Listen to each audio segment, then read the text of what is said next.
Gospodin s vama. Čitanje Svetog Evanđelja po Mateju. Slava tebi, Gospodine.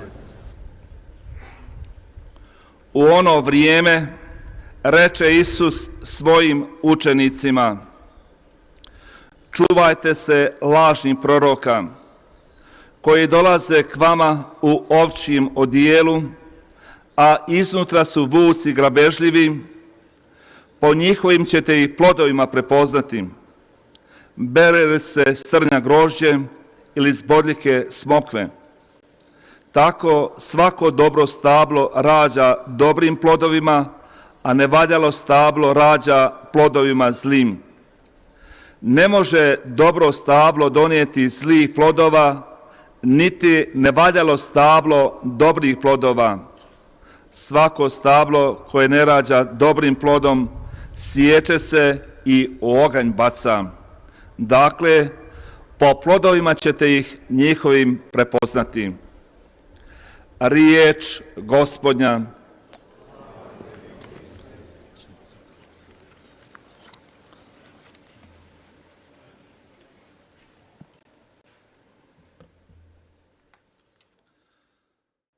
Braćo i sestre, 형제자매 여러분, 40 godina nas 40년 na poziv Blažene Djevice Marije se mi 복되신 동정 마리아, 이 40년 동안의 초대 덕분에 우리는 온 세상 곳곳 사방팔방에서 이곳 메주거리에 모여들었습니다. 기도하라고 우리를 초대하셨습니다.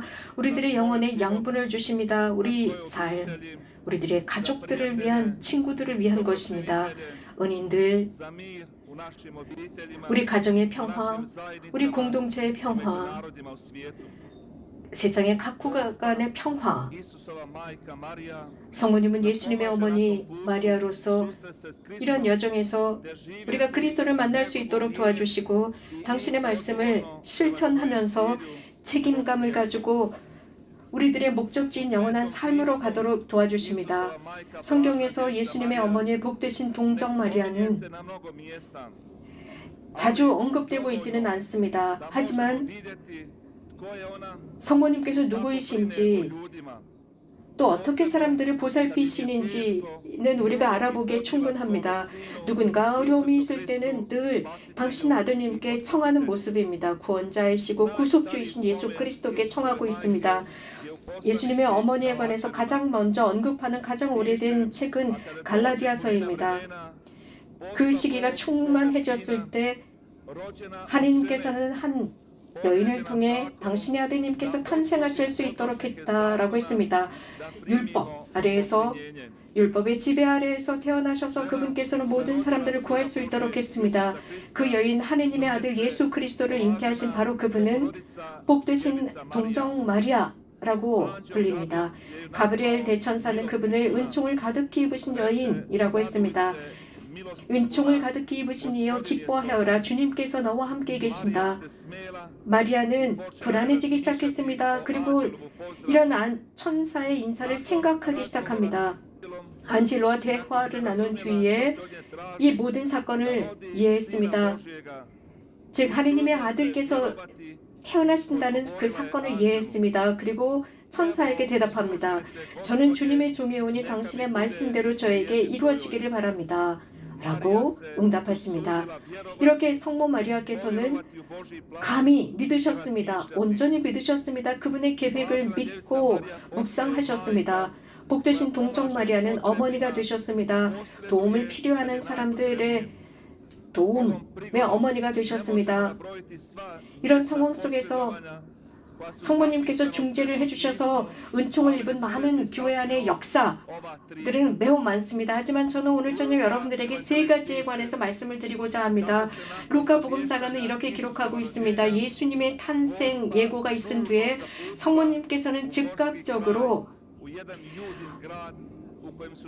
산골짜기인 유다 지역으로 달려갑니다. 지가리아와 엘리사벳이 살고 있는 곳이었습니다. 엘리사벳은 나이가 들었습니다. 하지만 가브리엘 대천사의 소식을 통해서 즉 지가리아, 성전에 있었던 지가리아에게 가브리엘 대천사는 이렇게 언급합니다. 내 기도가 들어졌다. 내 아내 엘리사벳은 아이를 잉태했다. 그 아이의 이름은 요한이다 라고 알려주게 됩니다. 엘리사벳은 자신이 임신한 사실에 대해서 수치스러워했습니다. 나이가 너무 많았기 때문입니다. 그러나 이렇게 숨어서 지내고 있었지만 이미 마리아는 엘리사벳을 찾아가서 도와줍니다. 이렇게 도와주러 갔을 때 이미 뱃속에 있었던 아이는 기뻐 뛰놀았습니다. 엘리사벳은 성령에 가득 찼습니다. 그리고 엘리사벳은 마리아에게 마리아여, 여인들 중에 가장 복되신 여인이여 라고 했습니다. 마리아는 3개월 동안이나 엘리사벳을 도와주기 위해 그 유다 지역에 머물렀습니다. 또 복음사가들은 갈릴레아 혼인잔치에 관해서 언급하고 있습니다. 어머니 마리아도 함께 계셨습니다. 예수님과 제자들도 있었습니다. 성모 마리아는 그곳에 포도주가 모자란다는 것을 알고 있었고 이 결혼한 신랑 신부가 수치를 당하지 않도록 예수님의 개입을 청합니다. 포도주가 없다라고 하셨습니다. 그 혼인잔치를 하던 주인들과 종들에게 이렇게 말합니다. 저분이 시키는 대로 해라 라고 하셨습니다. 바로 이곳 가나안의 혼인잔치에서 예수님께서는 당신의 첫 번째 기적을 행하셨는데 성모님의 중재로 인한 기적이었습니다. 사도행전의 작가인 복음사가 루카는 우리에게 이렇게 전하고 있습니다. 그 이후의 사건, 즉 예수님께서 승천하신 이후 제자들은 여전히 혼란 상태에 있었습니다. 두려워했습니다. 그들은 열쇠로 문을 잠그고 집에 있었습니다. 이런 아주 중요한 순간, 아주 전환점이 되는 그 순간에 성모님은 이 제자들과 함께 하셨습니다. 예수님께서 승천하신 뒤에 그들은 올리브 동산으로부터 내려와서 마지막 최후의 만찬을 했던 2층 방 채널골에 남아 있었습니다. 여전히 불확실과 두려움에 떨고 있었습니다. 루카복음사가는 이렇게 전하고 있습니다. 그들은 기도하고 있었다라고 했습니다. 일제에서 기도하고 있었고 몇몇 여인들과 예수님의 형제들과 성모님도 함께 있었다고 했습니다. 복되신 동정 마리아는 신앙의 첫 모델입니다.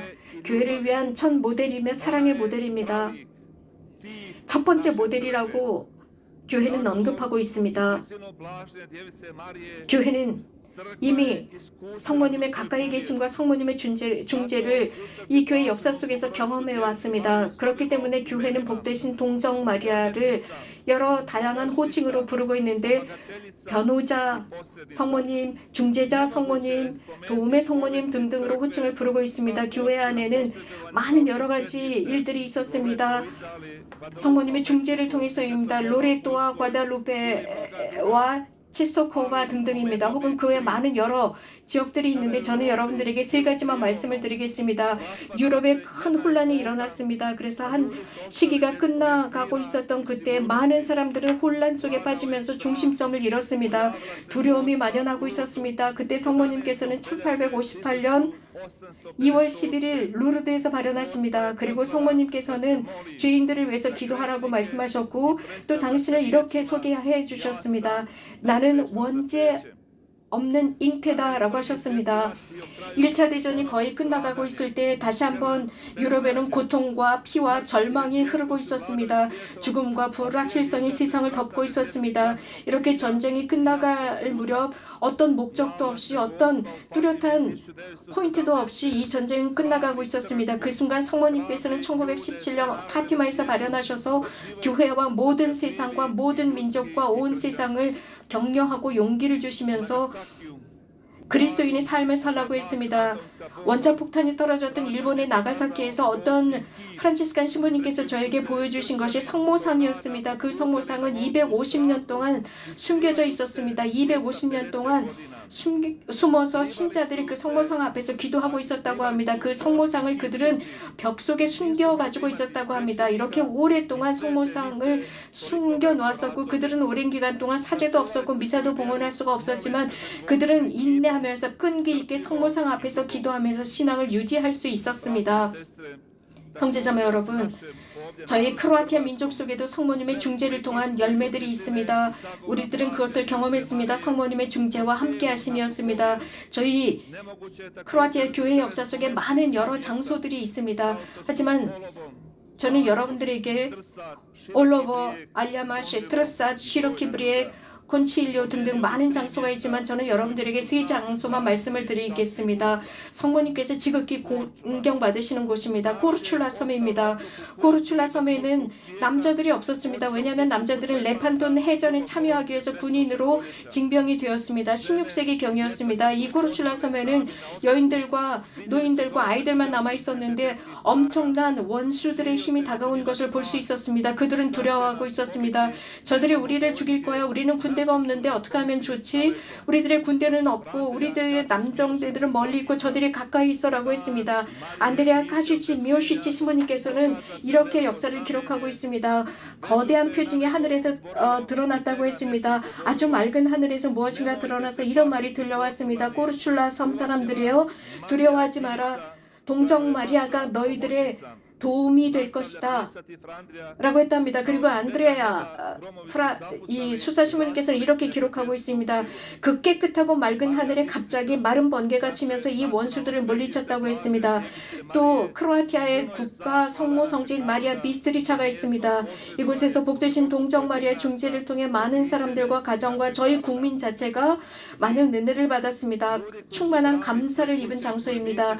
그렇습니다. 1715년 시인에서도 그랬습니다. 이 시인에는 원수들이 쳐들어오고 있었지만 이들은 엄청난 대군이었고 이들을 대항할 만한 군인들이 모자랐습니다. 역사가는 이렇게 언급하고 있습니다. 이 터키 군인들은 대군이었지만 모두 도망쳤다고 했습니다. 그 터키 군들은 도망치면서 이렇게 말했다고 합니다. 하늘 위에 한 여인이 서서 우리들을 향해서 불을 던지는 것을 너희들 보았니? 라고 하면서 도망쳤다고 했습니다. 이런 식으로 성모님에 봉헌된 많은 성지들이 지금도 있습니다. 이곳 메주고리에는 40년 전에 이반카 이반코비치, 마리아 드라기체비치, 비츠카 이반코비치, 이반 드라기체비치, 마리아 파블로비치, 야곱 촐로 등등이 저희들에게 한 말이 있습니다. 성모님께서 비아코비치의 언덕 위에 성모님께서 서 계시는 것을 보았다라고 했습니다. 지금 그 언덕을 우리는 바련 언덕이라고 부릅니다. 많은 사람들은 너무나 놀랐고 공포에 질렸습니다. 그리고 수치스러워했습니다. 그리고 그들을 끊임없이 신문했습니다. 하지만 그들은 용감하게 자신들이 본 것을, 즉 성모님을 보았다고 증언했습니다. 형제자매 여러분, 교회는 이러한 사적인 발현에 관해서 어떤 말을 하고 있을까요? 교회는 사적인 발현에 관해서 분명하게 가톨릭 교리서에서 언급하고 있습니다. 이렇게 언급합니다. 세월이 흐르는 동안 이른바 사적 계시들이 있었고 그 중에 어떤 것들은 교회의 권위로 인정받기도 하였다. 그러나 이것들은 신앙의 유산에 속하는 것이 아닙니다. 이런 것들은 그리스도의 결정적 계시를 개선하거나 보완하는 것이 아니라 역사의 한 시대에서 계시에 따른 삶을 더욱 충만하게 살 수 있도록 돕는 데 지나지 않습니다. 교도권의 인도에 따라 신자들은 신앙 감각으로 이러한 계시들 가운데에서 그리스도나 성인들께서 교회에 하신 진정한 호소를 식별하고 받아들이게 됩니다. 그리스도교 신앙은 그리스도의 계시를 벗어나거나 수정하려고 시도하는 다른 계시들을 받아들일 수 없습니다. 라고 언급하고 있습니다. 형제자매 여러분, 40년은 작은 숫자가 아닙니다. 오랜 경험의 시기입니다. 이스라엘 사람들은 40년 동안 약속의 땅으로 들어가기 위해서 이집트로부터 나와서 그들은 40년의 여정을 광야에서 걸어야 했습니다. 그들은 수군거렸고 결핍이 있었고 그들은 죄도 지었고 여러 가지 많은 일들이 있었습니다. 그러나 조금씩 이 공동체는 성숙하기 시작하면서 주님께서 제시하신 그 길로 걸어가기 시작했습니다. 메주고리에는 40년입니다.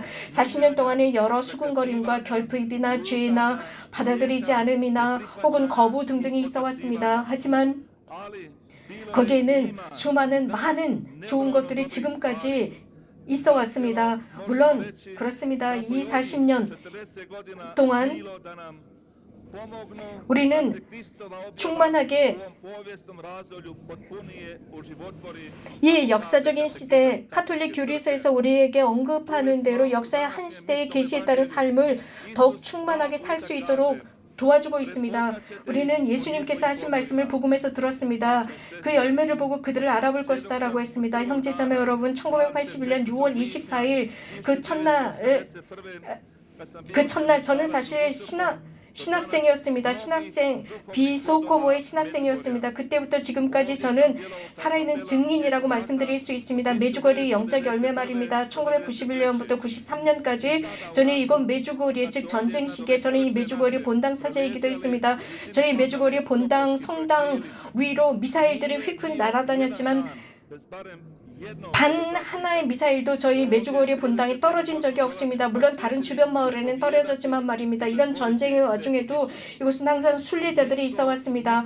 한 번도 미사를 걸은 적이 없었고 구회소가 빈 적이 없었습니다. 많은 사람들이 이곳을 찾아와서 회개했습니다.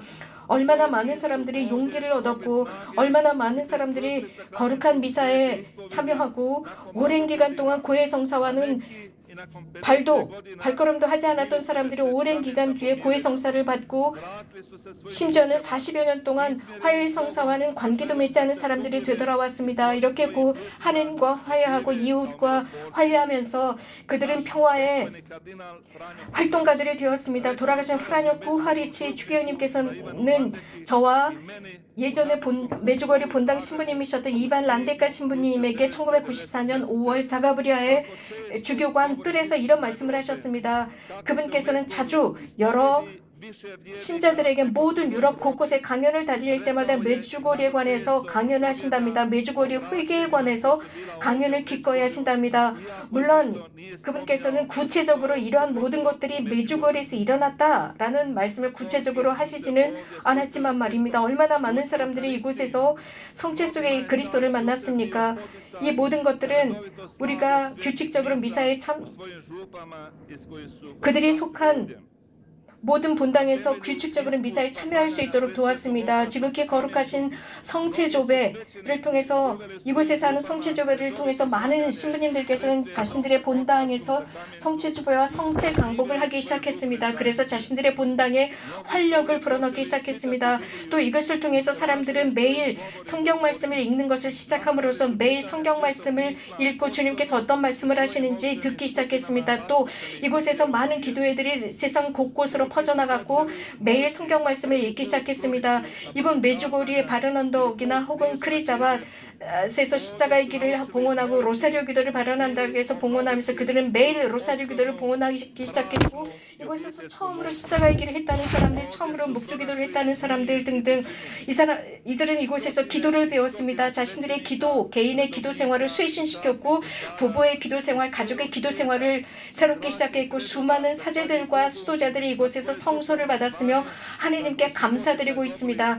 그들이 받은 영적인 성소는 이곳에서 순례를 하면서 그들이 받은 열매들이었습니다.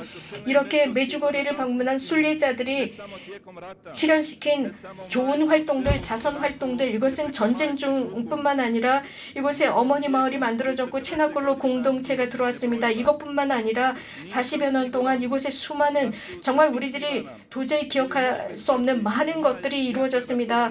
이 세상에는 대단한 컴퓨터가 있다고 하죠. 그러나 그 컴퓨터도 기록할 수 없는 많은 것들, 그것은 분명 하느님의 컴퓨터에 입력이 되어 있을 것입니다. 복되신 동정 마리아께 감사를 드립니다. 이곳에서는 고스파라고 합니다. 성모님께 감사를 드립니다. 하느님께 감사드립니다. 이곳 메주거리에서 40년 동안 영적인 삶의 열매를 맺었고 세상 곳곳으로 흘러나갔으며 평화가 흘러나갔고 평화의 증언들이 흘러나갔습니다. 늘 주님을 찬미합시다.